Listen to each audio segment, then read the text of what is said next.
Assalamualaikum warahmatullahi wabarakatuh.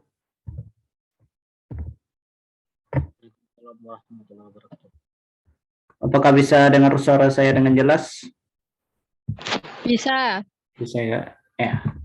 Baik, di sini saya Rusdi Ahmad. Saya melanjutkan materi tes potensi dasar TPD PCPMBI part 2. Nah, kalau kemarin kita sudah membahas part 1 yaitu tentang kemampuan verbal. Yaitu telah membahas sinonim, antonim, lalu analogi dan penalaran logis. Namun ada satu kemampuan verbal yang belum kita bahas, yaitu kemampuan penalaran analitis. Nah, jadi pada saat ini kita membahas tentang penalaran analitis untuk bagian verbal. Kemudian tes TPD itu ada juga kemampuan numeriknya, atau yang berhubungan dengan matematika. Nah, di sini kita membahas tentang berhitung cepat, deret, pola bilangan, dan soal cerita matematika. Jadi pada pertemuan kali ini kita membahas tentang penalaran analitis, berhitung cepat, deret, pola bilangan, dan soal cerita matematika. Nah, langsung saja kita mulai pembelajaran hari ini. Nah, kita mulai dengan penalaran analitis. Nah, tes penalaran analitis ini merupakan suatu tes yang digunakan untuk mengukur kemampuan seseorang dalam melakukan penalaran dengan menelaah atau menganalisis pernyataan-pernyataan yang disebutkan, kemudian dicari kesimpulannya. Jadi kalau analitis ini mirip dengan penalaran logis, akan tetapi kalau penalaran analitis kita lebih menganalisanya dari soal-soal yang diberikan, dari pernyataan-pernyataan yang diberikan. Biasanya kalau soal penalaran analitis, itu soalnya pasti panjang-panjang. Maksudnya lebih panjang dari penalaran logis. Nah, bagaimana tips dan triknya dalam menghadapi tes penalaran analitis? Yang pertama, pahami soal cerita yang diberikan. Pahami soal cerita yang diberikan. Kemudian yang kedua, temukan kata kunci pada soal. Nah, apa kata kuncinya? Lalu yang ketiga, ubahlah setiap kalimat dalam bentuk simbol tertentu. Dan penggunaan simbol haruslah konsisten. Jadi kalau kita menggunakan simbol ya harus konsisten. Contoh, apabila kita menggunakan kata lebih besar, berarti kita gunakanlah simbol lebih besar. Nah, maksudnya konsisten ini apa? Ketika kita menggunakan kata lebih besar, maka simbolnya harus lebih besar semuanya. Nah, lawan lebih besar apa? Lebih kecil. Berarti kata yang lebih kecil ini kita balik lagi. Misalnya A lebih kecil dari B. Maka kita ubah lagi menjadi B lebih besar dari A. Jadi kita haruslah menggunakan satu simbol tertentu saja agar lebih mudah dalam mengurutkannya. Kemudian jika diperlukan menggambar posisi tertentu seperti posisi duduk, maka buatlah gambar posisi yang sedemikian rupa sehingga sama dengan persyaratan yang diberikan. Jadi kadang-kala soal penalaran analitis ini bisa kita buatkan gambarnya. Nah, di mana misalnya posisi tempat duduk, misalnya si A berhadapan dengan si B, atau berseberangan dengan si C, bersebelahan dengan si D misalnya. Jadi itu kita gambarkan. Atau suatu kelereng dalam kotak, kotak pertama, kotak kedua. Misalnya warna merah itu hanya boleh di kotak kedua atau keempat. Warna biru hanya boleh di kotak kelima. Warna kuning tidak boleh di nomor 3. Nah, itu kita gambarkan. Kita buatkan apa saja kemungkinan-kemungkinannya. Yang terakhir, hubungkanlah semua pernyataan dalam satu kesimpulan. Maksudnya, kalau penalaran analitis itu diberikan beberapa pernyataan. Nah, dari semua pernyataan itulah kita gambarkan semuanya dan kita jadikan suatu kesimpulannya. Nah, mari kita lihat contoh. Contoh nilai Ani lebih tinggi dari nilai Banu, tetapi lebih rendah dari nilai Dila. Nah, kemudian nilai Dila lebih baik dari nilai Fatur, tetapi lebih rendah dari nilai Sigit. Nilai Fatur lebih tinggi dari nilai Ani. Urutan dari yang memiliki nilai tertinggi adalah, nah mana urutan dari yang tertinggi di sini? Silakan dicari sebentar, kira-kira yang mana jawabannya.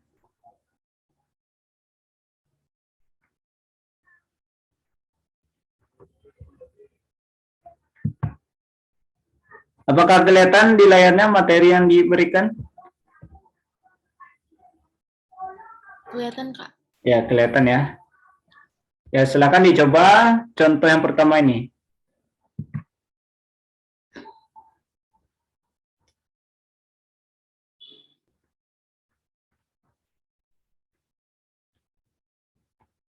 Nilai Ani lebih tinggi dari Banu, tetapi lebih rendah dari nilai Dila. Yang D bukan, Kak? Gimana cara mendapatkan jawaban D? Diurutin sesuai dengan pernyataannya. Jadi Ani lebih tinggi daripada nilai Banu. Iya. Urutannya Ani lebih depan, lebih atas lah daripada Banu. Terus nanti Dila di atas Ani. Habis itu Dila lebih baik daripada nilai Fatur. Jadi Faturnya jangan langsung ditaruh di kiri apa kanannya, di kanan berarti kan, di kanan sebelah. Tapi lebih rendah daripada nilai Sigit. Jadi Sigit, habis itu Dila, Fatur lebih tinggi daripada nilai Ani. Jadi S, D, F, A, A-nya itu Ani, baru si B, Banu. Benar nggak? Nah, di sini kira-kira berapa menit mengerjakannya. Nah, itulah kata kuncinya ya. Kita kalau mengerjakan soal ini, kita harus cepat dan tepat. Nah, itu pada dasarnya ya. Oke lah, kita benar jawabannya. Tapi karena kita lama, otomatis kan aturannya kita bisa menjawab soal yang lain, ya ketinggalan jadinya. Nah, kita harus cepat dalam menjawabnya. Nah, kita lihat cara yang pertama. Di sini ada dua cara ya, saya berikan. Cara yang pertama, itu menggunakan simbol. Ani lebih tinggi dari Banu. Nilai Ani lebih tinggi dari Banu. Nah, ini simbolnya lebih besar. Ani lebih besar dari Banu. Tetapi lebih rendah dari Dila. Siapa yang lebih rendah ini? Si Ani. Jadi Ani lebih rendah dari Dila. Nah, kita kembalikan bahwasanya tipsnya adalah kita simbol itu harus konsisten. Kalau lebih tinggi semuanya. Makanya kita kembalikan, karena Ani lebih kecil dari Dila, maka Dila lebih besar dari Ani. Jadi kita menggunakan simbolnya harus konsisten. Selanjutnya nilai Dila lebih baik dari Fatur, berarti Dila lebih besar dari Fatur. Kemudian tetapi lebih rendah dari nilai Sigit, berarti Dila lebih kecil dari Sigit. Atau Sigit lebih besar dari Dila. Yang terakhir, Fatur lebih tinggi dari nilai Ani. Berarti Fatur lebih besar dari nilai Ani. Nah, ini karena kita sudah sama simbolnya, simbol lebih besar, maka di sini bisa kita urutkan. Sehingga kita peroleh urutannya adalah Sigit, Dila, Fatur, Ani, Banu. Nah, begini cara kita menyelesaikan soal penalaran analitis. Kita gunakan simbol, lalu simbol itu haruslah konsisten. Kalau lebih tinggi semuanya. Jadi kalau ada yang lebih rendah, kita ubah ke lawannya, yaitu lebih tinggi. Lalu ada cara yang kedua. Nah, cara yang kedua di sini kita menggunakan sistem eliminasi.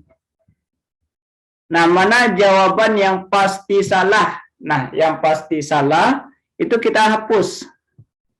Di sini apa yang ditanya? Yang ditanya adalah urutan dari yang tertinggi. Nah, ini tertinggi. Berarti otomatis jawaban ini dari yang tertinggi. Dari kiri ke kanan itu adalah dari tertinggi ke yang terendah. Nah, sekarang kita mencoret mana yang pasti salah. Yang pasti salah ya. Nah, kita lihat di sini. Kalimat pertama, nilai Ani lebih tinggi dari nilai Banu. Berarti posisinya gimana? Di Lebih sini dulu kan A. kita mengurutkan dari yang tertinggi. Maka posisinya adalah, Yang E udah pasti salah. nah, yang E udah pasti salah. Karena urutannya haruslah Ani Banu. Kita lihat yang A. Ani Banu, udah benar ya. B. Ani Banu, sudah benar. C. Ani Banu, sudah benar. D. Ani Banu, sudah benar. Akan tetapi pada option E, Banu Ani. Nah, ini kan salah ini. Nah, karena dia salah, kita coret. Kita eliminasi jawaban. Jadi dari kalimat pertama, sudah kita dapatkan bahwasanya jawaban E udah pasti salah. Kita buang saja jawaban E. Kalimat berikutnya, tetapi lebih rendah dari nilai Dila. Apa maksudnya? Ani lebih rendah dari Dila. Atau Dila lebih tinggi dari Ani. Maka posisinya urutannya adalah Dila, Ani. Nah, di sini mana yang salah di sini? Kita melihat yang tinggal aja lagi. A, B, C, D. Dila, Ani. Udah benar ya, yang A. Kemudian yang B, Dila, Ani. Sudah benar. Option C, Dila, Ani. Juga benar. Option D, Dila, Ani. Benar. Berarti ini aman ya. Kita lanjutkan. Nilai Dila lebih baik dari nilai Fatur. Berarti urutannya adalah Dila, Fatur. Nah, mana yang pasti salah di sini? Yang A. Nah, yang A kita coret. Karena seharusnya urutannya adalah Dila Fatur, bukan Fatur Dila. Maka kita coretlah jawaban yang A. Apakah ada yang lain yang salah antara Dila dengan Fatur? Udah, nggak ada yang A. Nah, nggak ada lagi ya. Berarti kita tinggal 3 pilihan. Apakah B, C, atau D? Nah, kita lanjutkan. Tetapi lebih rendah dari nilai Sigit. Berarti Dila itu lebih rendah dari nilai Sigit. Atau Sigit lebih tinggi dari Dila. Nah, mana yang salah di sini? C. Opsi C. Nah, C inilah kita coret. Seharusnya urutannya adalah Sigit Dila, bukan Dila Sigit. Nah, sekarang tinggal 2 pilihan. Apakah B atau D jawabannya? Yang terakhir, nilai Fatur lebih tinggi dari nilai Ani. Berarti urutannya adalah Fatur, Ani. Mana yang salah di sini? Yang B. Yang B. Maka jawabannya adalah D. D jawabannya. Nah, beginilah cara kita menjawab soal analitis. Ada paham cara yang kedua ini? Paham, Kak. Atau mana yang lebih mudah? Apakah cara pertama atau cara yang kedua? Cara kedua. Cara yang kedua ya. Atau ada cara ketiga yang dari kakak di sini? Cara lainnya maksudnya ya dari kedua cara ini. Jadi cara pertama kita mengurutkan, kita menggunakan simbol. Cara yang kedua kita cari jawaban-jawaban yang salah dengan cara menganalisa setiap kalimat. Nah, misalnya kalimat pertama, yang mana yang pasti salah, itu kita hapus, kita coret. Kemudian kita lanjutkan ke kalimat berikutnya, sehingga akan ditemukan satu jawaban. Sampai di sini paham? Paham, Kak. Ya, paham ya. Kita lanjutkan. Contoh berikutnya. Siska harus kursus bahasa Mandarin setiap Kamis. Sedangkan Julia kursus bahasa Inggris 3 kali seminggu, setiap Selasa, Rabu, dan Kamis. Sementara Weni harus kursus bahasa Jepang pada hari yang sama dengan Julia kecuali hari Rabu. Linda kursus komputer setiap Rabu. Siapakah yang pergi kursus pada hari yang sama setiap pekan? Apakah A. Linda, Siska, dan Weni? B. Julia, Siska, dan Weni? C. Julia, Linda, dan Weni? D. Siska dan Linda? Atau E. Weni dan Linda? Nah, silakan dicari sebentar, kira-kira yang mana jawabannya.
Ya, Julia Siska. Ya, apakah sudah ketemu jawabannya?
Yang B, Kak, bukan? Yang mana? B. Bravo.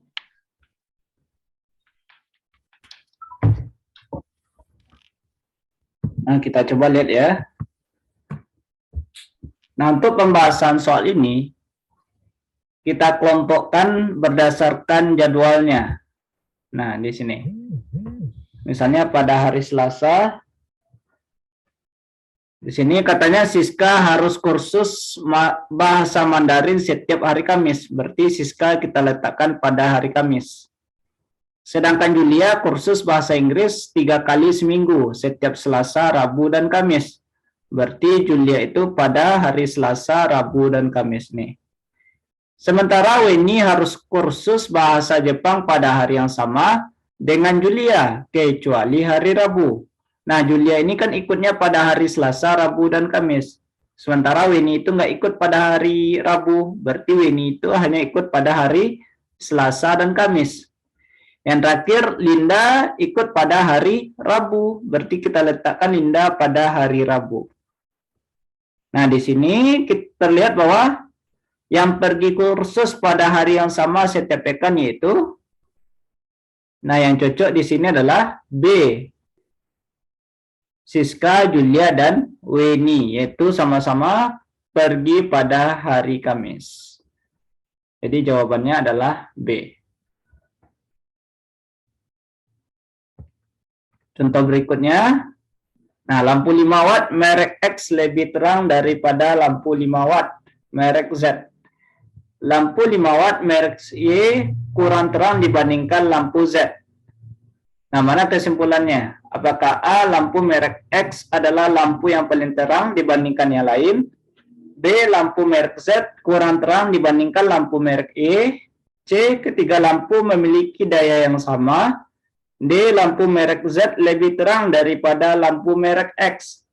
Atau E, lampu merek Z paling redup dibandingkan yang lain? Nah, yang mana kesimpulannya? Atau pernyataan yang tepat di sini?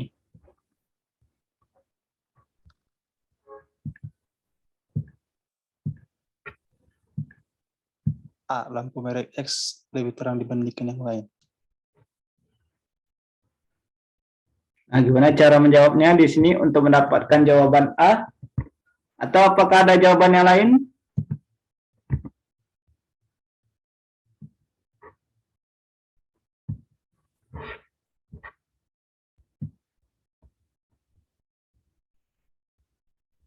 Yang A, XZY. Yang mana, Kak? Yang A, Kak. Yang A. Kenapa bisa dapat yang A, Kak?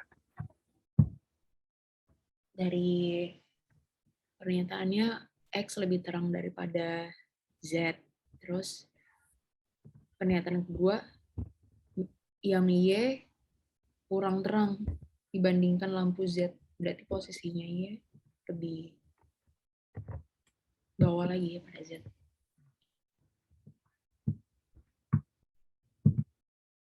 Nah, kita lihat ya. Di sini yang mana jawaban yang benar. Nah, kita urutkan dulu. urutan lampu dari yang memiliki cahaya yang paling terang. Nah, di sini katanya X lebih terang dari Z. Lalu Y kurang terang dibandingkan lampu Z.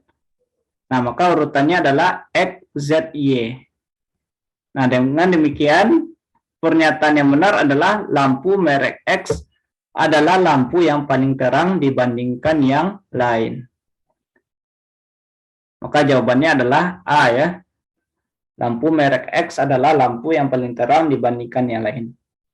Nah, sampai di sini apakah ada pertanyaan untuk soal penalaran analitis?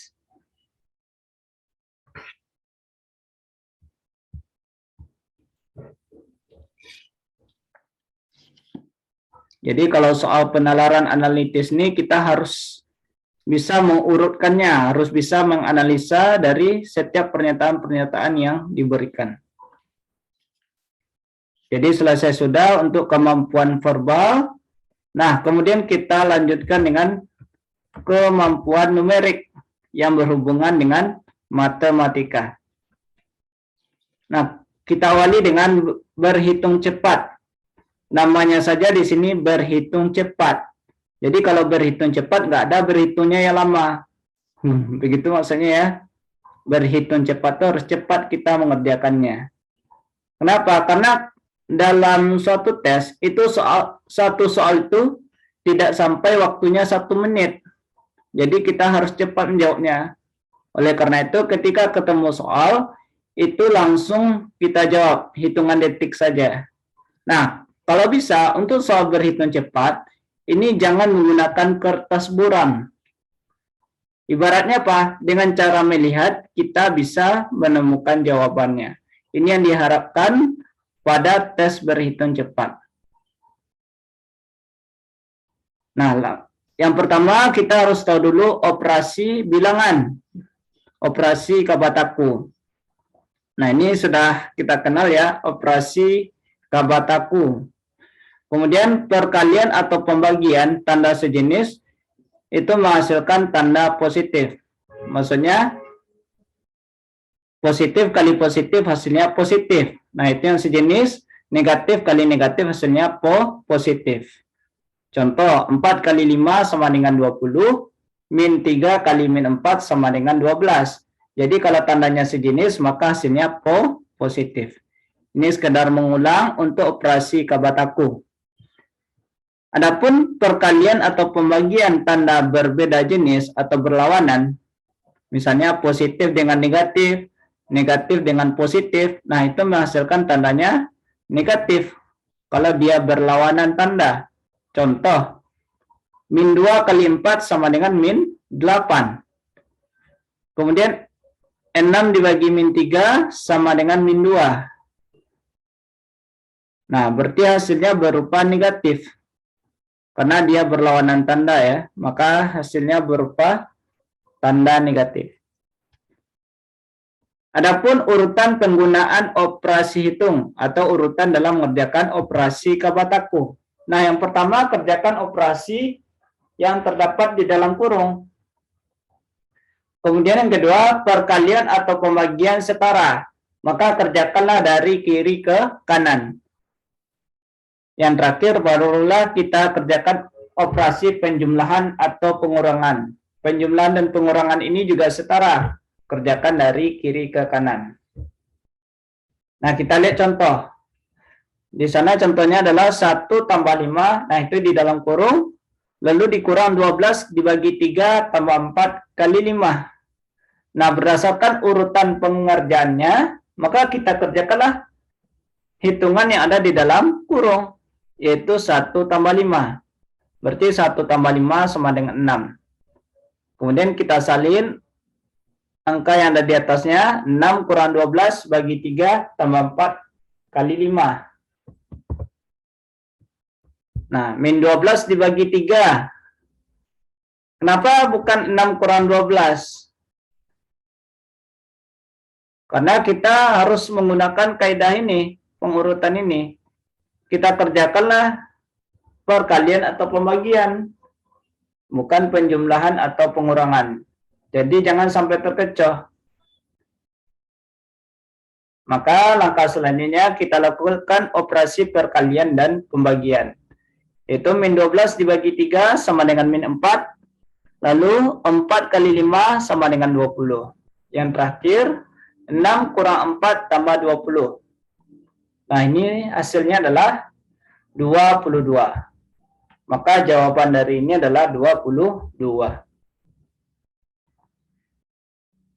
Nah, ini operasi Kabataku ya. Operasi pada bilangan yang biasa, bilangan bulat. Lalu operasi pada bilangan pecahan. Operasi pecahan yang pertama yaitu penjumlahan. Misalnya A per B tambah C per D itu sama dengan apa? AD tambah BC per BD. Jadi yang di bawah ini kita kalikan, penyebutnya kita kalikan, lalu yang di atasnya kita kalikan dengan yang di bawahnya. Maksudnya berlawanan ya, AD tambah BC. Kita lihat contoh. Setengah 1/2 tambah 2/3. Berarti 1 kali 3 tambah 2 kali 2. Nah, begitu maksudnya. Per, yang di bawahnya kita kalikan, 2 kali 3. Maka diperoleh 1 kali 3 sama dengan 3, 2 kali 2 sama dengan 4, dan 2 kali 3 sama dengan 6. Sehingga menghasilkan 3 tambah 4 per 6 sama dengan 7 per 6. Jadi ini contoh penjumlahan pada bilangan pecahan. Begitu juga dengan operasi pengurangan. Kalau pengurangan itu bedanya hanya pada simbolnya saja, operasinya saja. Mirip dengan penjumlahan. A per B dikurang C per D sama dengan AD kurang BC per BD. Contoh 3/4 dikurang 1/2. Berarti ini kita kali silang, 3 kali 2 dikurang dengan 1 kali 4. Per, yang di bawahnya kita kalikan, 4 kali 2. Sehingga, di sini 3 kali 2 sama dengan 6, 1 kali 4 sama dengan 4, dan 4 kali 2 sama dengan 8. Maka diperoleh 6 kurang 4 per 8, sama dengan 2 per 8.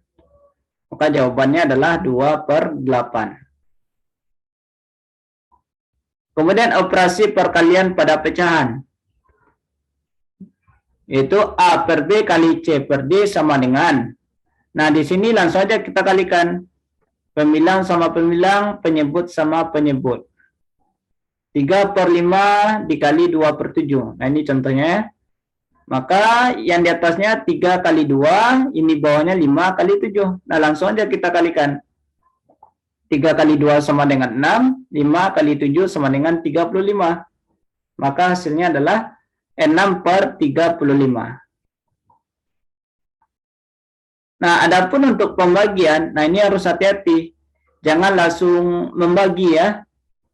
Untuk pembagian pada pecahan, A per B dibagi C per D, ini langkahnya yang pertama kita ubah operasi pembagian menjadi perkalian. Kemudian, bilangan ini, bilangan setelah pembagian ini, kita tukar letaknya ya. Pembilang dengan penyebut tukar posisi. Yang awalnya C per D menjadi D per C. Nah, inilah operasi pada pembagian pecahan. Jadi, jangan langsung dibagi. Karena ada ketentuannya di sini. Maka A per B dibagi C per D itu sama dengan A per B kali D per C. Kita lihat contohnya, 3/5 dibagi 2/7. Berarti dibagi, ini kita ubah menjadi perkalian. Lalu 2/7 ini kita balik menjadi 7/2. Sehingga menjadi 3/5 dikali 7/2. Lalu gunakan operasi perkalian. Di sini 3 kali 7 sama dengan 21. Selanjutnya 5 kali 2 sama dengan 10. Maka hasilnya adalah 21 per 10. Kemudian ada juga perpangkatan. A per B dikuadratkan. Nah, ini bisa kita ubah menjadi A kuadrat per B kuadrat, sama-sama dikuadratkan. Atau contohnya di sini 3 per 5 berpangkat 2, berarti 3 pangkat 2 per 5 pangkat 2. 3 pangkat 2 itu adalah 3 kali 3, sama dengan 9. Lalu 5 pangkat 2 adalah 5 kali 5, sama dengan 25. Maka hasilnya adalah 9 per 25. Selanjutnya, ada istilah akar. Akar A per akar B. Karena di sini sama-sama dalam akar, maka bisa kita gabung menjadi akar A per B. Jadi kita gabung aja dia dalam satu akar. Contoh, akar 14 per akar 56. Karena kalau kita tarik, akar 14 kan nggak ada nilainya ya. Maksudnya bukan bilangan bulat hasilnya. Begitu juga dengan akar 56. Sehingga kita gabung menjadi akar 14 per 56. Nah, ini kita sederhanakan, yaitu sama-sama dibagi 14. 14 bagi 14 sama dengan 1. Lalu 56 dibagi 16 dibagi 14 sama dengan 4. Maka diperoleh akar 1 per 4. Nah, akar 1 sama dengan 1, akar 4 sama dengan 2. Maka hasilnya di sini adalah 1 per 2. Nah, inilah sifat-sifat operasi bilangan pecahan.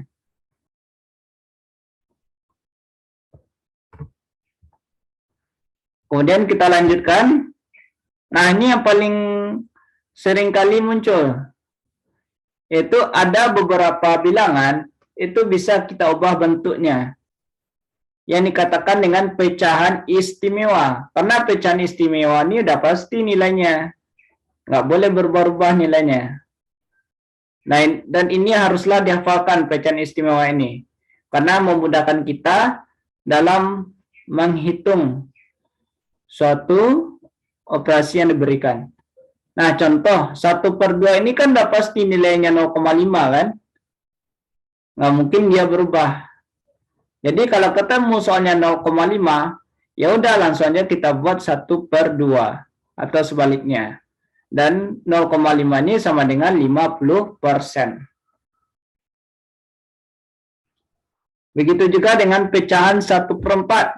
1 per 4 ini sama dengan 0,25. 0,25. Dan 0,25 itu sama dengan 25%. Kemudian 1 per 8 itu sama dengan 0,125. Begitu juga dengan pecahan-pecahan yang lainnya. Dapat dilihat di sini. Kalau 1 per 5 itu sama dengan 0,2. Jadi kalau ada ketemu soal 0,2, 0,2 itu kan sama nilainya dengan 2 per 10. 2 per 10. Berarti sama-sama dibagi 2, maka diperoleh 1 per 5. Lalu kalau ada ketemu bentuknya A per 9. A per 9. Berarti A itu satu bilangan ya. 1, 2, 3, 4, dan seterusnya. Maka itu sama dengan 0,AAA ya. A-nya berkelanjutan. Contohnya apa? 1 per 9. Maka hasilnya adalah 0,11111.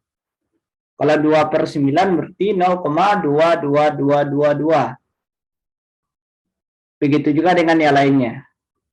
Lalu ada bilangan pecahan AB per 99. Contohnya 23 per 99 berarti 0,232323. Kalau 45 per 99 berarti 0,454545. Begitu juga dengan ABC per 999. Nah, inilah pecahan-pecahan istimewa yang harus dihafalkan. Minimal setengah dan seperempat ini harus dihafalkan. Minimal setengah dan seperempat. Adapun tips dan triknya dalam menghadapi tes berhitung cepat. Nah, yang pertama, lakukanlah perhitungan seperti biasa ya. Lakukanlah perhitungannya seperti yang diajarkan sama guru di waktu sekolah. Lalu yang kedua, jika angkanya terlalu sulit, maksudnya sulit kita menemukan jawabannya, maka lakukanlah dengan cara pembulatan atau penaksiran. Kemudian carilah hasil yang mendekatinya. Dan yang ketiga, gunakanlah pecahan istimewa. Nah, inilah yang disebutkan sebelumnya, gunakan pecahan istimewa yang memudahkan mencari hasil perhitungan. Nah, kita lihat contoh di sini. Contoh 301,1964 dibagi dengan 19,96. Nah, kira-kira berapakah hasilnya di sini? Ada yang ketemu jawabannya? Silakan dicari sebentar. 301,1964 dibagi 19,96. Kita di sini berhitung cepat ya, bukan berhitung lama. Jadi harus cepat mengerjakannya. Berapa detik mengerjakan soal ini?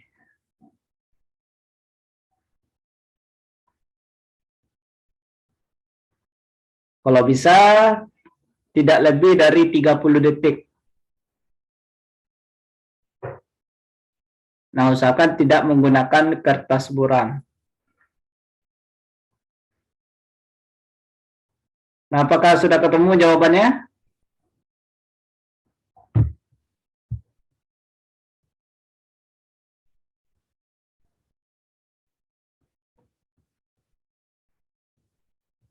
Nggak paham, Kak, kalau nggak pakai kertas buram gimana ya?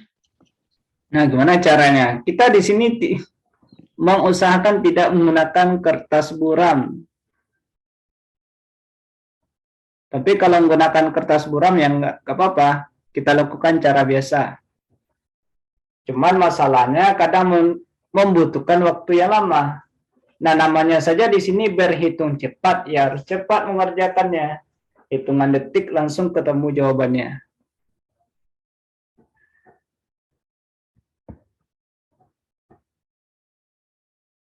Nah, apakah sudah ketemu jawabannya di sini?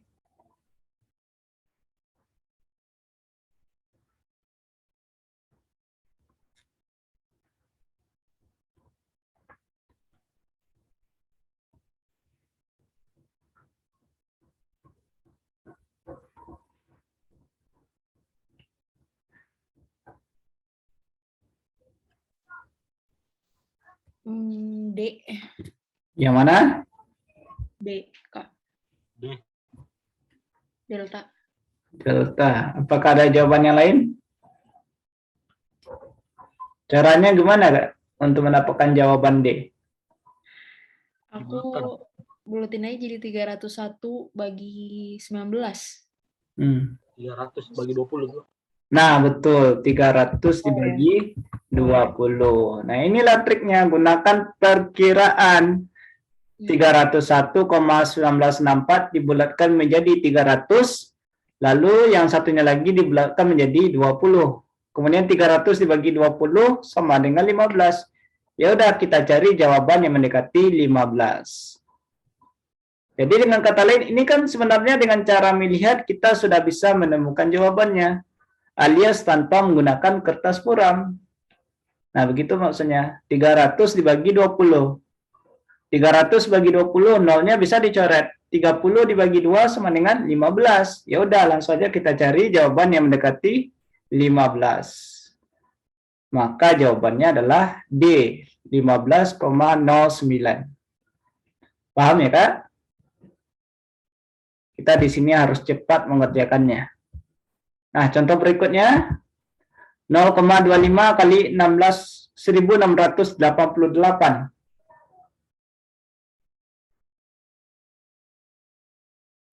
Nah, berapa detik di sini menjawabnya? Ada yang nggak yang sampai 10 detik? B. B. Caranya? 0,25 jadiin 1/4. Iya. Wah, Ya, jadi kita nggak harus dengan melakukan perkalian biasa, perkalian ke bawah. Kadang ada yang menuliskannya dengan menggunakan perkalian ke bawah. 1688 dikali 0,25, lalu dikalikan pula satu persatu. Nah, itu kan lama jadinya. Mungkin habis sekitar 3 menit kalau nggak salah. Belum lagi menjumlahkannya, belum lagi pengakuratannya. Nah, makanya kita harus hafal pecahan istimewa tadi. Bahwasanya 0,25 itu sama nilainya dengan 1/4. Ya udah, langsung aja dibagi 4. 1688 bagi 4 sama dengan 422. Nah, inilah triknya ya. Kalau yang pertama triknya adalah pembulatan. Lalu yang kedua triknya adalah gunakan pecahan istimewa untuk memudahkan kita dalam menentukan hasil perhitungan. Nah, contoh berikutnya. 154 kali 64 tambah 154 kali 36. Berapa detik menjawab soal ini? Kita berhitung cepat ya.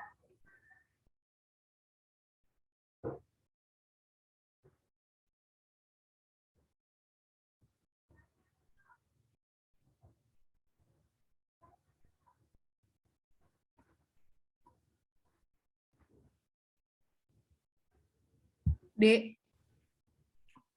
D. Caranya gimana? 154 dikali buka kurung 64 tambah 36.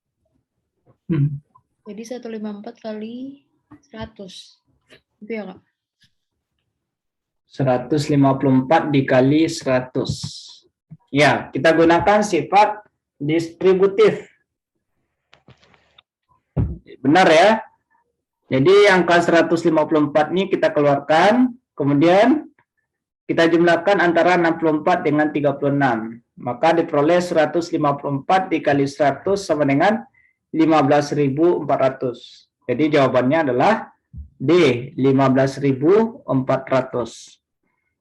Nah, sampai di sini apakah ada pertanyaan?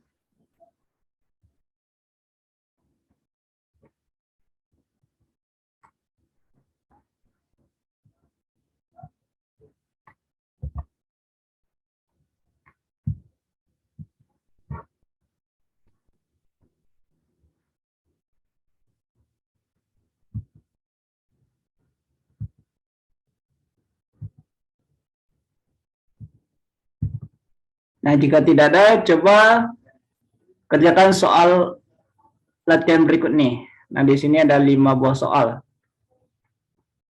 Apakah kelihatan soalnya kan?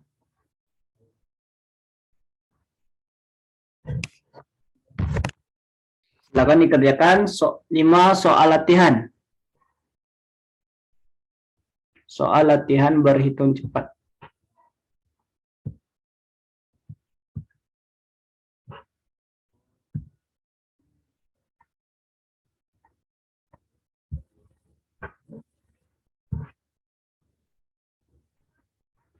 Silakan dikerjakan dalam waktu lebih kurang 5 menit.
Sudah kelihatan nggak soalnya?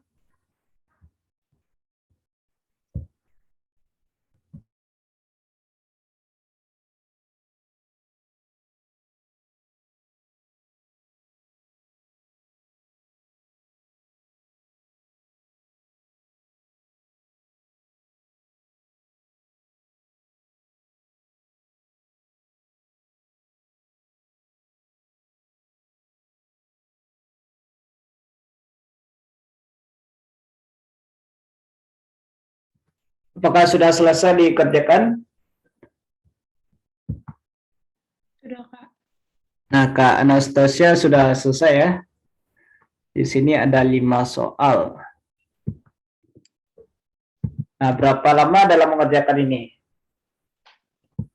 Berapa detik mengerjakannya? Kita hitungannya detik ya, bukan menit. Karena kita nggak boleh berlama-lama di sini.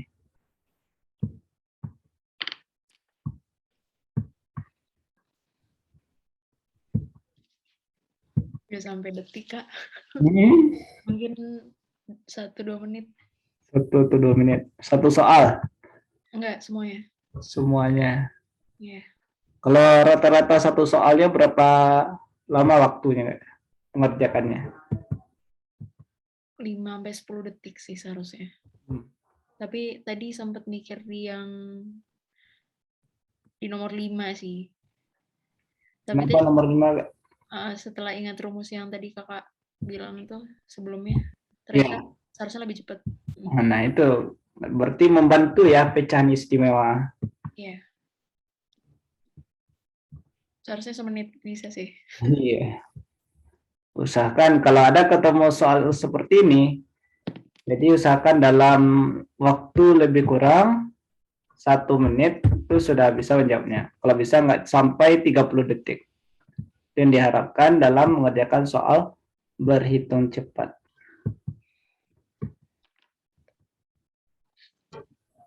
Apakah sudah selesai dikerjakan semuanya?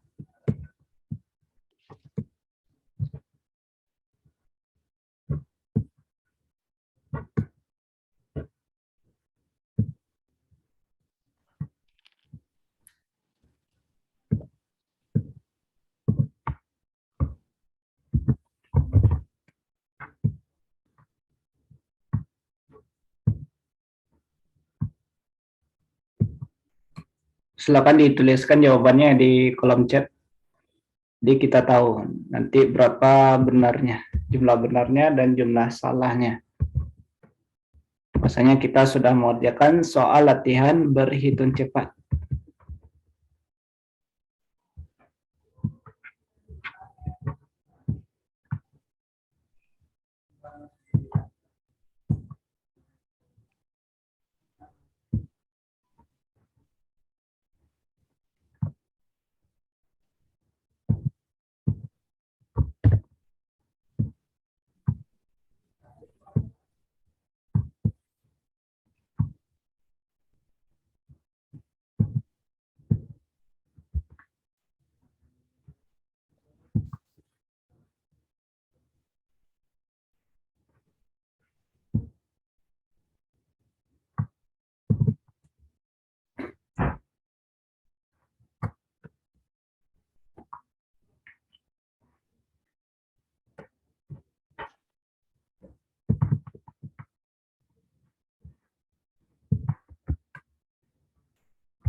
Nah, apakah sudah dikerjakan semuanya? Soal latihan berhitung cepat.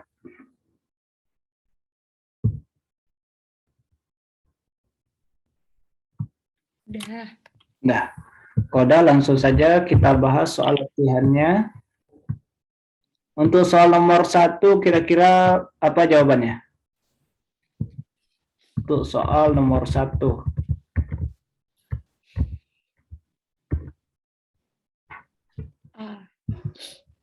Yang mana jawabannya soal nomor 1? B sih. Kok beda? Ada yang A, ada yang B.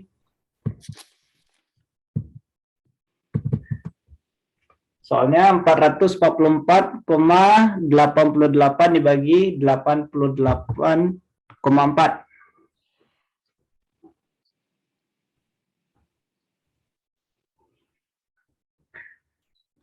Nah, di sini kita lakukan triknya adalah gunakan perkiraan. Itu 444,88 itu kita bulatkan menjadi 450. Kemudian 88,4 kita bulatkan menjadi 90. Sehingga kita peroleh bahwa 450 dibagi 90. Nah, ini sama dengan 5. Berarti kita cari jawaban yang mendekati 5. Maka jawabannya adalah A, 5,033. Nah, apakah ada yang benar di sini? Ada yang jawab A tadi ya kan? Yang B gimana nih? Kenapa bisa jawab B? Jadi di sini kita lakukan pembulatan. Lalu kita cari yang mendekati. Soal yang kedua. 256,374 tambah 6,246 kurang 176,27. Nah, ini berapa hasilnya?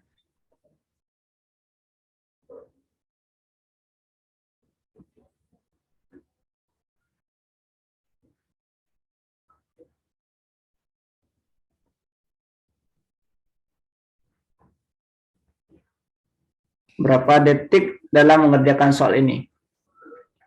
Namanya di sini berhitung cepat, jadi nggak boleh mengerjakannya dengan cara yang lama. Harus cepat. Nah, kita lihat bahwa triknya adalah gunakan juga perkiraan. Bilangan yang pertama itu dibulatkan menjadi 256. Bilangan kedua dibulatkan menjadi 6. Kemudian bilangan yang ketiga dibulatkan menjadi 176. Sehingga kita dapatkan 256 tambah 6 dikurang 176. Nah, ini kan lebih enak mengerjakannya. Ibaratnya kita hilangkan aja angka yang di belakang koma. Maka kita peroleh hasilnya adalah 86. Nah, langkah terakhir ya udah kita cari hasil yang mendekati 86.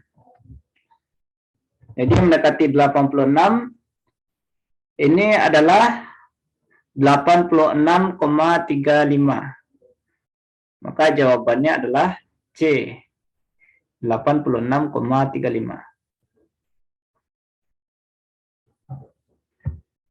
Soal yang ketiga.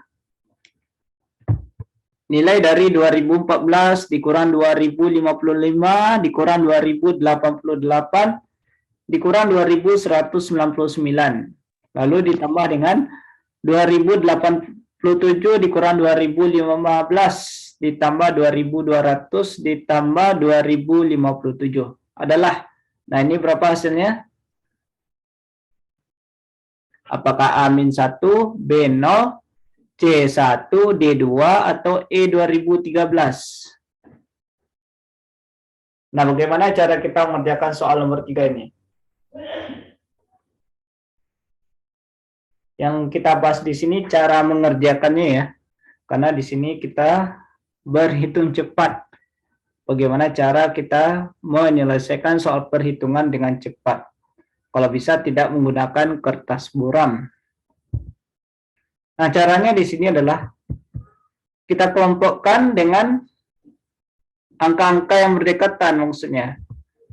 2014 berarti dekatnya dengan 2015. Maka 2014 dikurang 2015.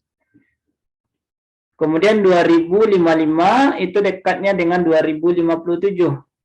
Maka kelompoknya adalah 2057 dikurang 2055. Selanjutnya 2088 itu dekatnya dengan 2087. Berarti menjadi 2087 dikurang 2088. Adapun tanda positif negatifnya itu mengikuti ya. Dan yang terakhir 2199 itu dekatnya dengan 2200. Nah, setelah kita kelompokkan, kita cari hasilnya. 2014 dikurang 2015, hasilnya adalah -1. 2057 dikurang 2055, itu sama dengan 2. Lalu 2087 dikurang 2088. Nah, ini hasilnya -1. Dan yang terakhir 2200 dikurang 2199. Nah, ini hasilnya adalah 1. Maka kita peroleh -1 tambah 2 kurang 1 tambah 1. Nah, ini sama dengan 1. Sehingga jawabannya adalah C1. Kemudian soal nomor 4. 0,575 dibagi dengan 0,025. Sama dengan apakah A25, B23, C22, D21 atau E27?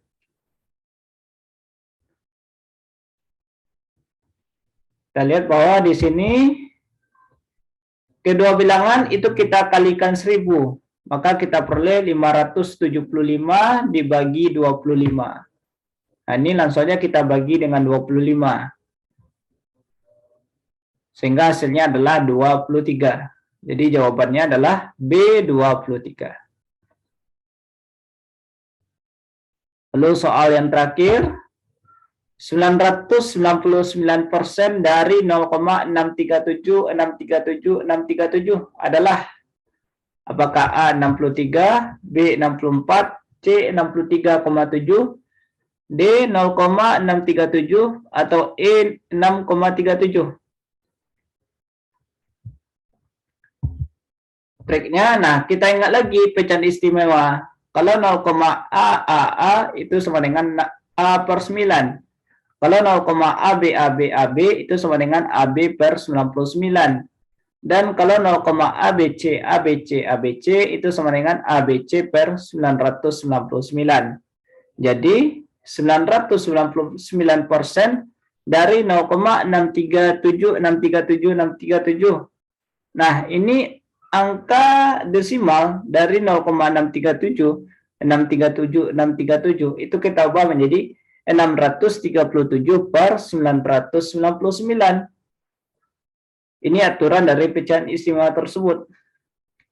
Nah, sehingga kita peroleh 999 per 100 kali 637 per 999.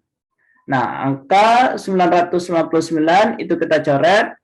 Maka bentuk sederhananya adalah 637 per 100. Dan hasil akhirnya adalah 6,37. Maka jawabannya adalah E, 6,37.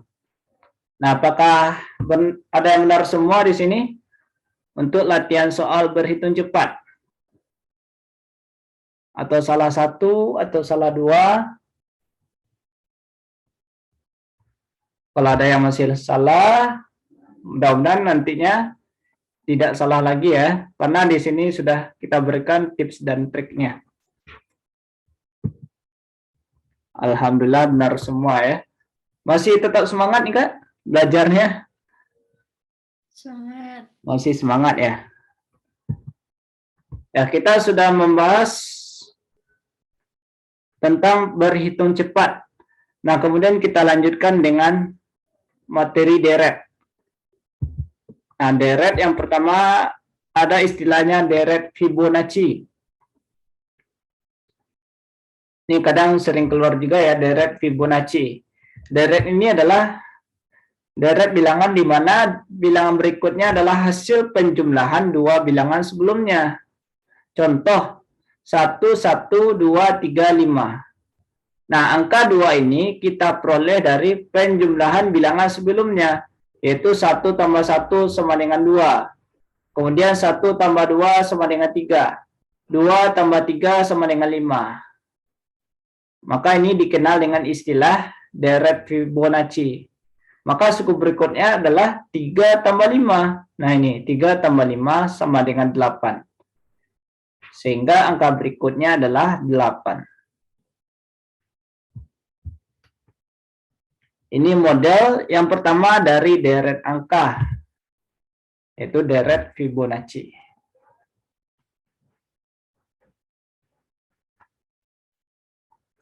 Kemudian deret tingkat. Nah, kalau deret bertingkat, deret tingkat adalah deret bilangan dengan aturannya bertingkat. Contoh 1, 2, 8, 48, 384. Nah, 1 ke 2 ini polanya adalah kali 2. Lalu 2 ke 8 itu polanya adalah kali 4. 8 ke 48, nah ini polanya adalah kali 6. Kemudian 48 ke 384, nah ini polanya adalah kali 8. Nah, kita lihat di sini ada angka 2, 4, 6, 8. Nah, ini berapa selisihnya? Selisihnya adalah 2, maka di sini tambah 2, tambah 2, tambah 2, tambah 2. Nah, inilah yang disebut dengan deret bertingkat. Karena ada tingkatannya. Yang awalnya perkalian, lalu yang akhirnya menetap ya, yaitu dengan pola tambah 2. Jadi ada 2 tingkat, atau dikenal dengan istilah deret tingkat. Nah, ini model yang kedua. Kemudian model yang ketiga, deret larik. Larik ini istilah lainnya adalah loncat 1 angka. Atau bisa juga loncat 2 angka atau 3 angka. Deret larik adalah deret bilangan yang terdiri dari beberapa bagian deret. Contoh 13, 26, 26, 43, 52, 60, 104, 77. Nah, yang ditentukan, yang dicari adalah 2 angka berikutnya. Maka polanya di sini adalah loncat 1 angka. Berarti di sini ada suku ganjil dan suku genap. Nah, yang pertama kita perhatikan suku ganjil. Maksudnya loncat 1 angka ya, yang diawali dengan angka 13. Kemudian loncat ke 26, loncat ke 52, loncat ke 104. Nah, ini polanya adalah kali 2. 13 kali 2 sama dengan 26. 26 kali 2 sama dengan 52. 52 kali 2 sama dengan 104. Maka angka berikutnya adalah 104 dikali 2 sama dengan 208.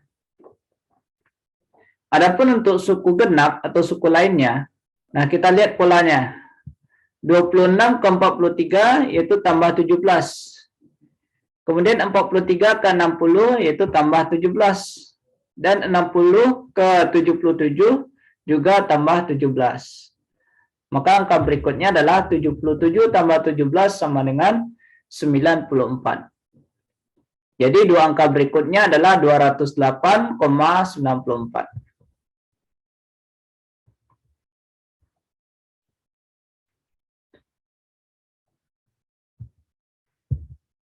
Lalu ada juga deret kombinasi. Kalau deret kombinasi ini adalah gabungan dari atau kombinasi dari deret Fibonacci, deret bertingkat, dan deret larik.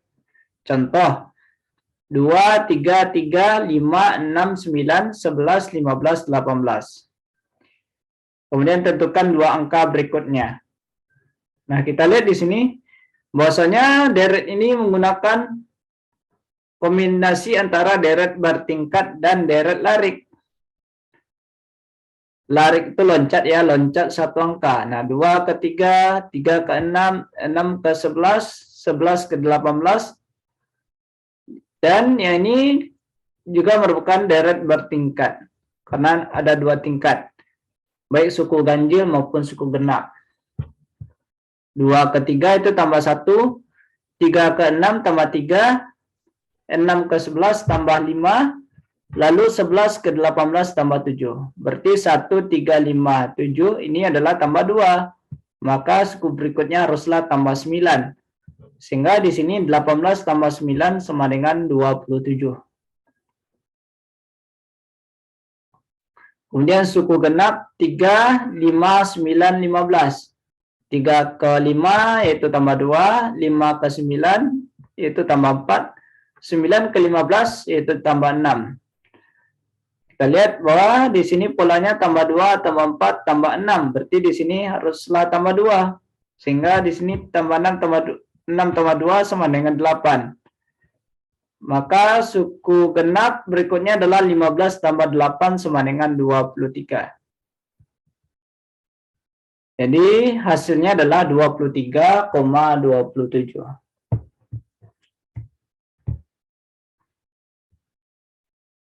Nah, bagaimana tips dan triknya dalam mengerjakan soal deret angka? Langkah pertama, perhatikan angka-angka yang berdekatan. Jadi kita lihat angka-angka yang berdekatan, lalu temukan pola tersebut, yaitu dengan salah satu operasi Kabataku. Jadi kita lihat angka-angka yang berdekatan. Setelah angka-angka yang berdekatan itu kita lihat, kita tentukan operasinya. Apakah dia perkalian, pembagian, penjumlahan, atau pengurangan. Kita lihat angka-angka yang berdekatan ya. Maksudnya di sini adalah langkah yang pertama di sini contohnya 1, 3, 5, 7 ya. 1, 3, 5, 7. Nah ini. Kita lihat angka-angka yang berdekatan. 1 dengan 3, 3 dengan 5, 5 dengan 7. Nah ini operasinya adalah tambah 2. Nah kita lihat. Seperti ini tambah 2 ya. Maka ketemu polanya itu tambah 2. Lalu kalau tidak ketemu pada langkah pertama, maksudnya ketika kita mencoba langkah pertama, akan tetapi polanya itu tidak sama. Maksudnya ada yang dijumlahkan, ada yang dikurang, atau ada yang dikali, ada yang dibagi. Pokoknya timbullah operasi yang berbeda, maka cobalah menggunakan beberapa operasi Kabataku untuk menemukan pola deret angka tersebut. Jadi di sini kalau awalnya kita menggunakan satu operasi, mungkin yang kedua ini kita menggunakan 2 operasi. Contoh 1, 2. Nah, 1, 2, 4, 5, 10. Nah, kira-kira angka berapakah berikutnya? Di sini ada angka 1, 2, 4, 5, 10. Nah, 1 ke 2 ini polanya adalah tambah 1. Lalu 2 ke 4 ini polanya adalah kali 2. Kemudian 4 ke 5 yaitu tambah 1. Lalu 5 ke 10 polanya adalah kali 2. Maka di sini polanya adalah kita menggunakan operasi penjumlahan dan perkalian, yaitu tambah 1 kali 2. Tambah 1 kali 2 tambah 1 kali 2. Maka angka berikutnya adalah di sini haruslah ditambah 1. 10 tambah 1 sama dengan 11. Jadi angka berikutnya adalah 11. Nah, inilah maksud dari langkah yang kedua. Lalu yang ketiga, jika tidak ditemukan juga pada langkah kedua, maka cobalah berpindah ke angka selanjutnya. Nah, inilah yang dikatakan dengan loncat satu angka.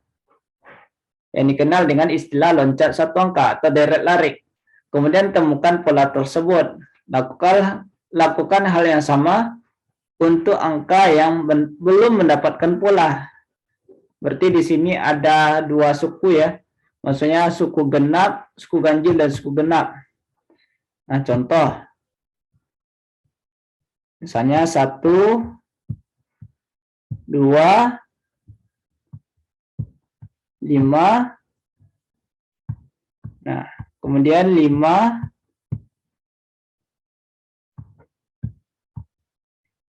kemudian 9, kemudian 8. Nah, kira-kira apa polanya di sini? Yang terakhir di sini angka 8 ya. Kalau kita melihat sekilas, angka-angka yang berdekatan 1 ke 2, 2 ke 5, 5 ke 5, 5 ke 9, 9 ke 8. Nah, ini kan ada yang naik, ada yang tetap, ada yang turun. Nah, berarti kita tidak bisa menggunakan atau melihat angka-angka yang berdekatan.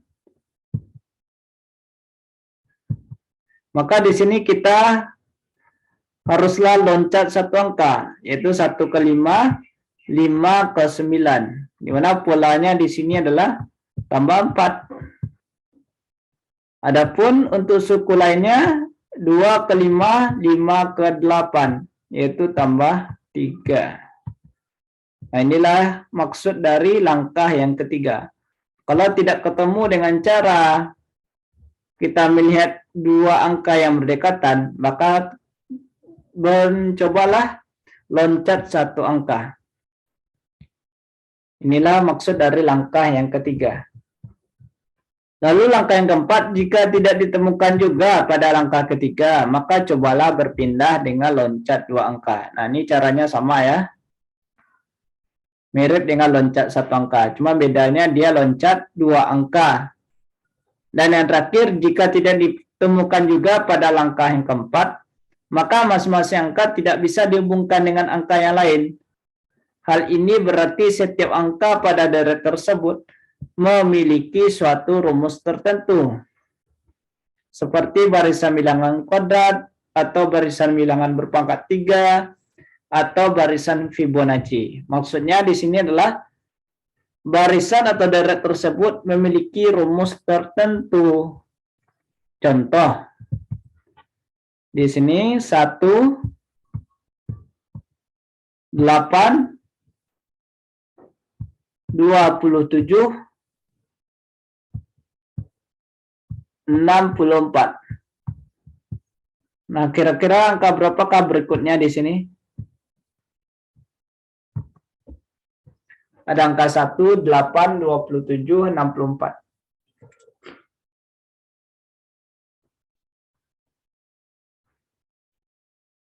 Nah, kalau kita lihat 1 ke 8, 8 ke 27, 27 ke 64. Nggak ketemu polanya di sini. Maksudnya nggak tetap. Kalau kita loncat satu angka, nggak mungkin juga. Apalagi loncat dua angka ya. Maka di sini ternyata ada rumus tertentunya dari barisan tersebut. Itu barisan ini adalah barisan bilangan berpangkat 3. Kenapa? Karena 1 pangkat 3 sama dengan 1 kali 1 kali 1. Hasilnya adalah 1. 2 pangkat 3 sama dengan 2 kali 2 kali 2 sama dengan 8. Kemudian 3 pangkat 3. 3 kali 3 kali 3 sama dengan 27. Dan 4 pangkat 3 sama dengan 4 kali 4 kali 4 sama dengan 64. Jadi barisan ini dikatakan dengan barisan berpangkat 3. Jadi ada suatu deret memiliki rumus tertentu. Contohnya barisan berpangkat 3. Maka berikutnya adalah 5 pangkat 3 sama dengan 125. Maka angka terakhir, angka berikutnya adalah 125. Nah, sampai di sini apakah ada pertanyaan terkait cara menyelesaikan deret angka?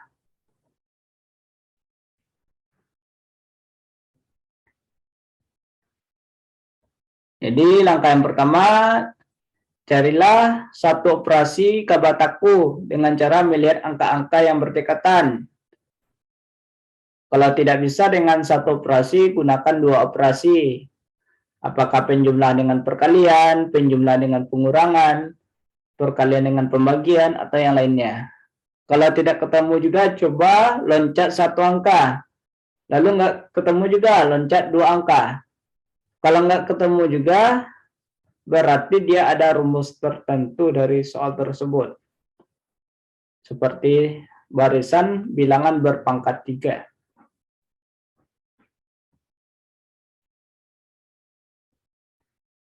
Kalau tidak ada pertanyaan, kita lanjutkan ya.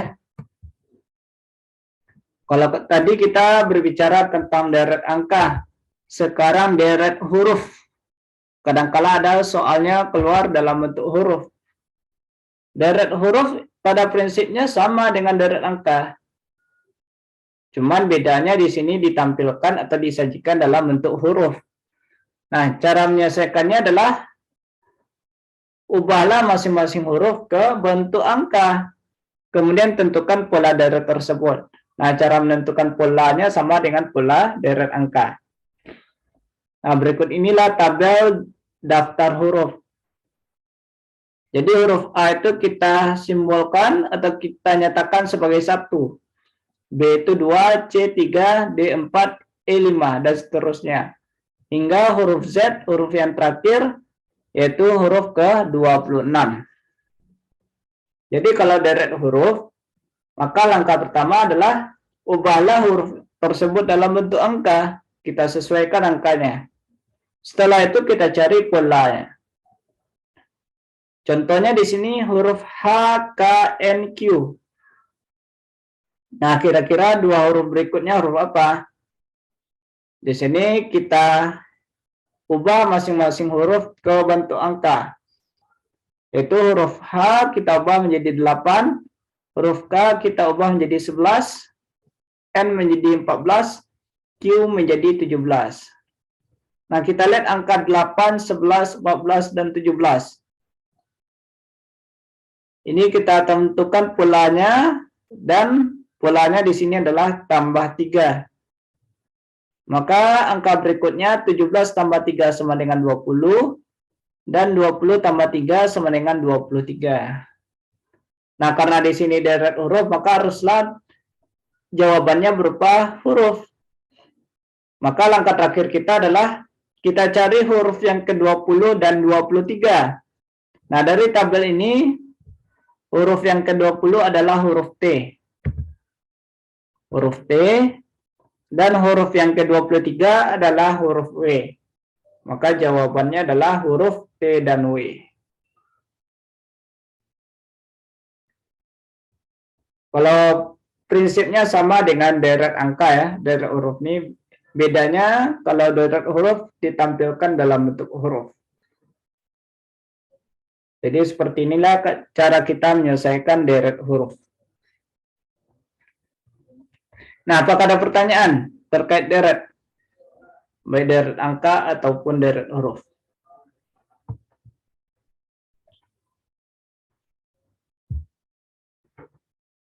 Jadi kalau tidak ada, nah silakan dicoba latihan soal deret berikut ini.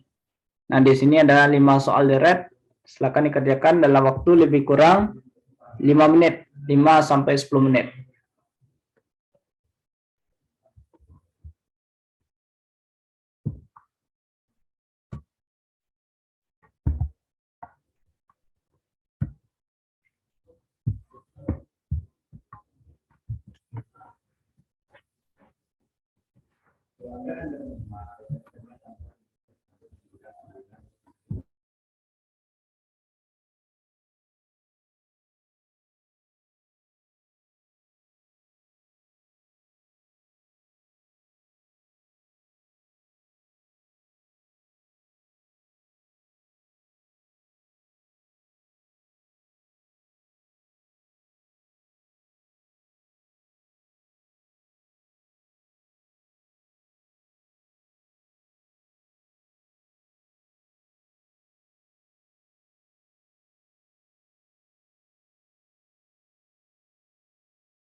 Apakah sudah dikerjakan soal latihannya?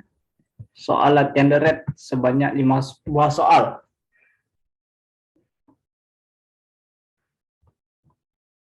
Apakah sudah dikerjakan? Nah, sudah ya. Nah, langsung saja kita bahas latihan soal deret. Sebelum itu silakan diketikkan jawabannya di kolom chat.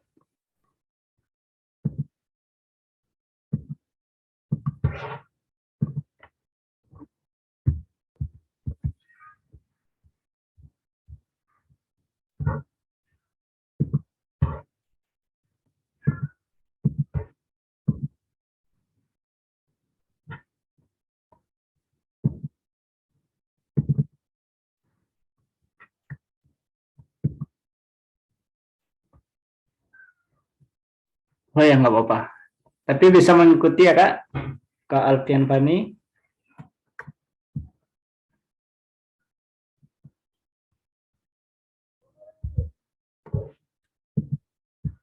Ya. Baik, langsung saja kita bahas soal nomor 1. Ada angka 17, 17, 16, 14, 11, 7. Angka berapakah berikutnya? Apakah A0, D1, C2, D3, atau E4?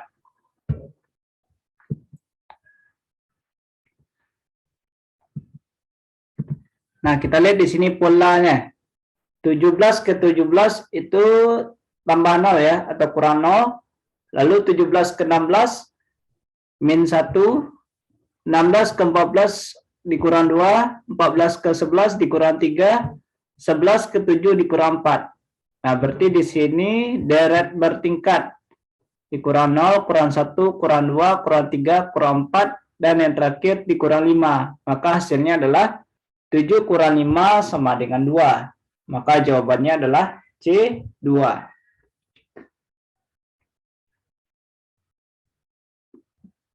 Soal nomor 2.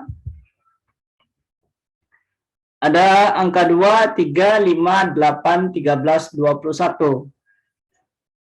Angka berapakah pada suku berikutnya? Apakah A34, B35, C44, D45, atau E54?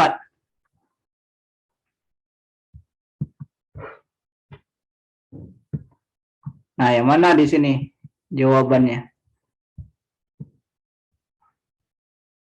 Yang A. Caranya gimana di sini?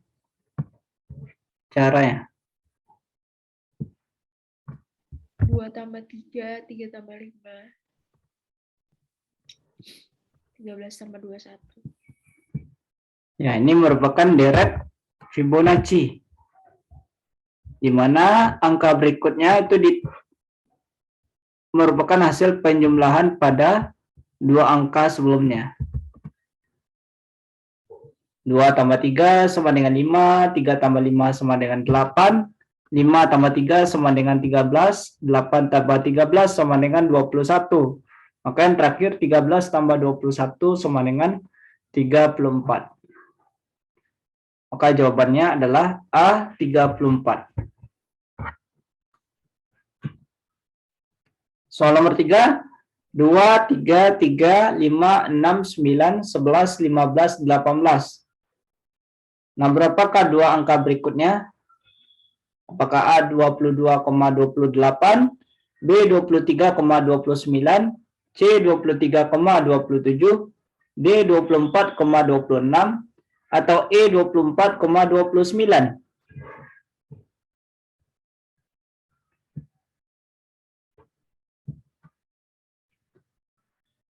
Dua angka berikutnya. Nah, di sini kita lihat bahwa soal nomor 3 ini merupakan deret kombinasi, yaitu kombinasi antara deret larik dan deret bertingkat. Nah, kita lihat suku ganjil.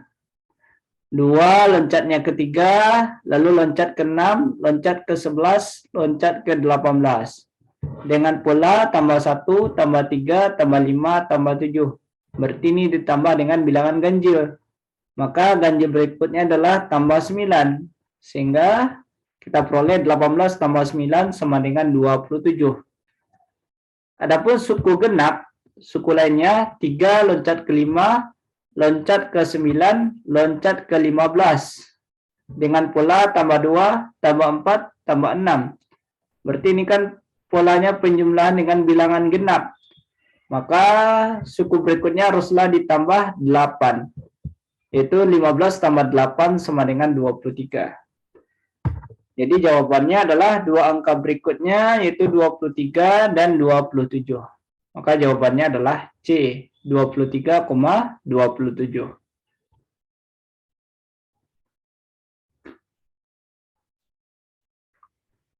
Soal berikutnya, ada angka 1, 4, 9, 16, 25. Berapakah dua angka berikutnya? Apakah A 36,49, B 36,64, C 49,36, D 49,64, atau E 64,49? Ini aturannya adalah deret ini merupakan barisan bilangan kuadrat. 1 kuadrat sama dengan 1, 2 kuadrat sama dengan 4, 3 kuadrat sama dengan 9, 4 kuadrat sama dengan 16, 5 kuadrat sama dengan 25. Maka angka berikutnya 6 kuadrat sama dengan 36 dan 7 kuadrat sama dengan 49. Jadi jawabannya adalah A 36,49.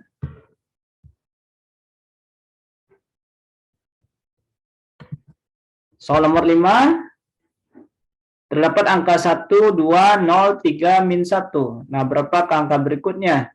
Apakah A min 5, B min 4, C 0, D 4, atau E 5?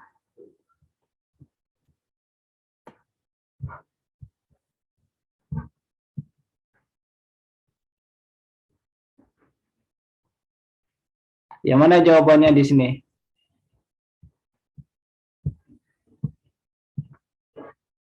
D, Kak, 4. Polanya? Gimana pola soal nomor 5? Plus 1, minus 2, plus 3, minus 4, plus 5. Nah, kita lihat di sini ya. Plus 1, min 2, plus 3, min 4, plus 5. Ya, betul. Maka yang terakhir min 1 tambah 5 sama dengan 4. Jadi jawabannya adalah D 4. Nah, ada yang benar semua di sini untuk soal deret? Ada yang benar semua? Oh, Nah, sampai di sini apakah ada pertanyaan untuk soal deret? Kalau soal deret huruf sama ya prinsipnya dengan soal deret angka.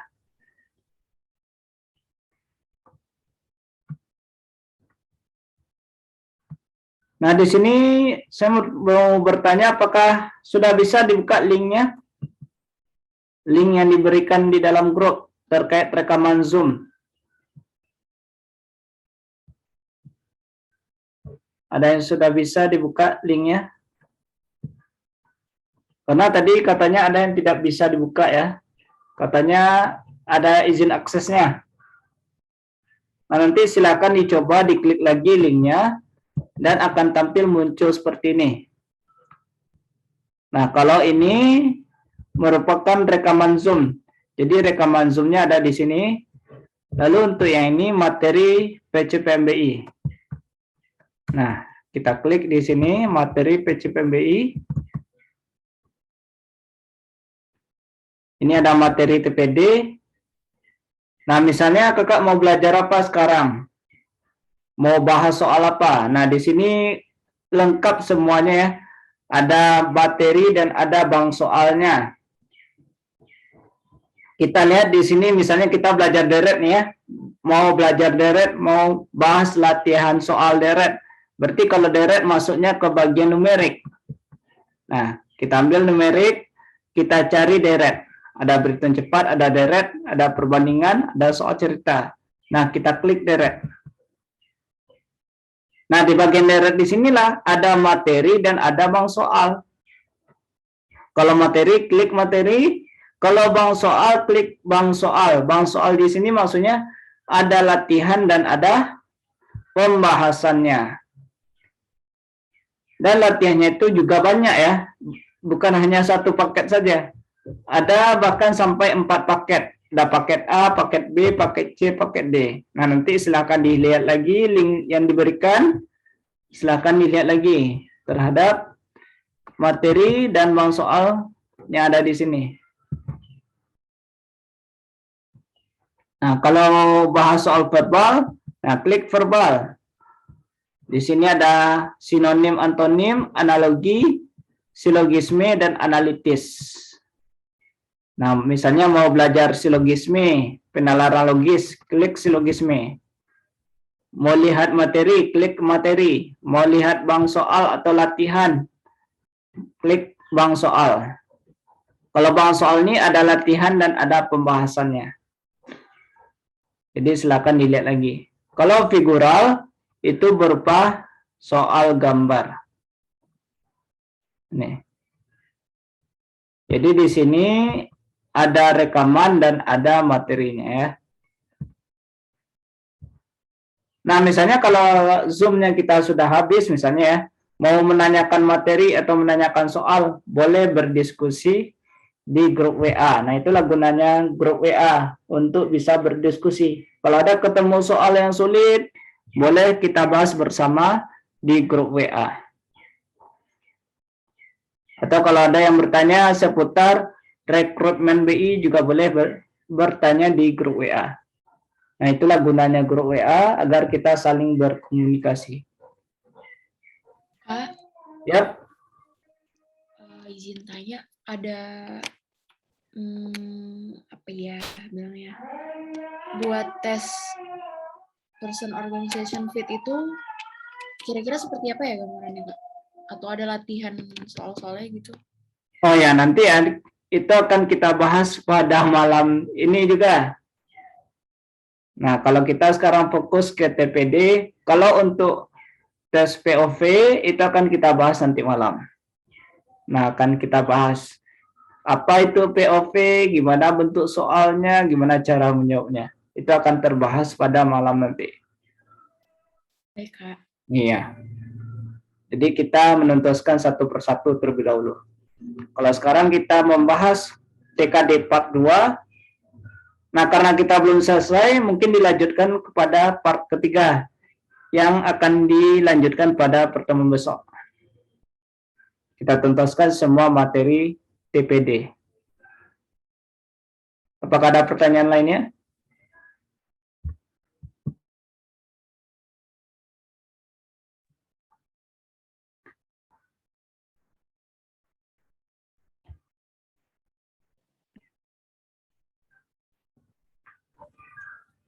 Nah, karena tidak ada pertanyaan ya, dan di sini juga sudah menunjukkan hampir pukul 18:00. Jadi kita cukupkan sampai di sini dan kita lanjutkan nanti pembelajarannya pada pukul 19:00. Jadi ada lebih kurang 1 jam lagi untuk beristirahat. Nah, pada pukul 19:00 itu kita akan bahas materi tentang POV. Jikalau tidak ada, kita tutup. Assalamualaikum warahmatullahi wabarakatuh. Waalaikumsalam warahmatullahi wabarakatuh. Makasih, Kak. Ya, sama-sama.